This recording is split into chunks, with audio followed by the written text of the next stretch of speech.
మార్గాన్ని ఏ విధంగా తెలియజేశాడనేటువంటి విషయాన్ని మనం ఇప్పుడు చెప్పుకుందాం. నా పద్యయంతో హృద్యము నా పద్యము నవ్వు నానెము కూర్చున్ నా పద్యము స్థిరతరము నా పద్యము యుగ యుగాల నడచును కాలి. వీరబ్రహ్మేంద్ర స్వామి వారు 701 పద్యంలో స్పష్టంగా తెలియజేస్తున్నారు. నా పద్యయంతో హృద్యము నా పద్యం ఏది, నేను ఏవైతే పద్యాలు మీకు ప్రవచనం చెప్పానో ఆ పద్యాలు ఏవైతే ఉన్నాయో ఇవన్నీ కూడా నా యొక్క హృదయము అని చెప్తున్నారు. అందుకోసమే వీరబ్రహ్మేంద్ర స్వామి వారిని మనం అర్థం చేసుకోవాలి అంటే వీరబ్రహ్మేంద్ర స్వామి వారి పద్యరత్నాలను మనం చదవాలి. ఆ పద్య సాహిత్యాన్ని మనం అర్థం చేసుకున్నట్టయితే వీరబ్రహ్మేంద్ర స్వామి బాణి ఏదైతే ఉందో అది మనకు సులభతరంగా అర్థమవుతుంది అనమాట.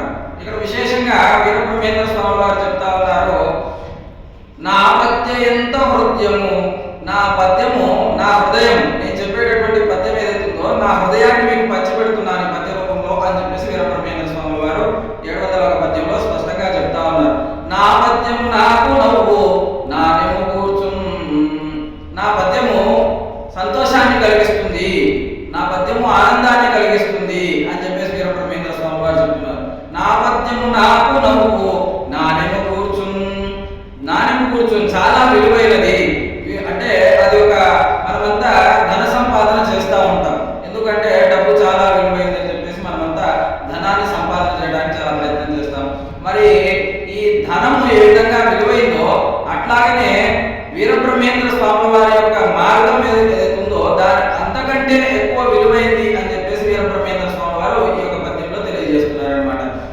నా పద్యము నాకు నవ్వు నానెము కూర్చున్ నా పద్యము చాలా విలువైంది, ధనం కంటే ఎక్కువ విలువైంది, ఈ పద్యాలను మీరు చదవండి, ఈ పద్యాలను మీరు తెలుసుకోండి అని చెప్పేసి వీరబ్రహ్మేంద్ర స్వామి వారు బోధిస్తా ఉన్నారు. నా పద్యము స్థిరతరము మరి ఈ పద్యం ఎప్పటికి పనిచేస్తుంది అంటే వీరబ్రహ్మేంద్ర స్వామి వారు చెప్తా ఉన్నారు, ఎప్పుడు కూడా అంటే ఎల్లకాలం కూడా నిత్య సత్యమే వెలుగుతూ ఉంటుంది. ఈ పద్యము ఎల్లప్పుడూ కూడా సత్యమైన వారి కాబట్టి ఎప్పుడూ సత్యంగానే బోధింపబడుతుంది ఈ పద్యము. నా పద్యము స్థిరతరమై నడచును కాలి నా పద్యము యుగ యుగాల నా పద్యము యుగ యుగాల నడచును కాలి నా పద్యము స్థిరము అయిపోయి అంటే ఎల్లప్పుడూ స్థిరంగా ఉండి ఎల్లవేళలా కూడా నడుస్తుంది ఓ కాళికాంబ అని చెప్పేసి అమ్మవారి ప్రార్థనతో స్వామివారు బోధిస్తూ ఉన్నారు. కాబట్టి ఈ పద్యం ద్వారా స్వామివారి పద్యాలను స్వామివారి సాహిత్యాన్ని మనం అర్థం చేసుకొని స్వామివారి మార్గంలో మనమంతా నడుద్దాం.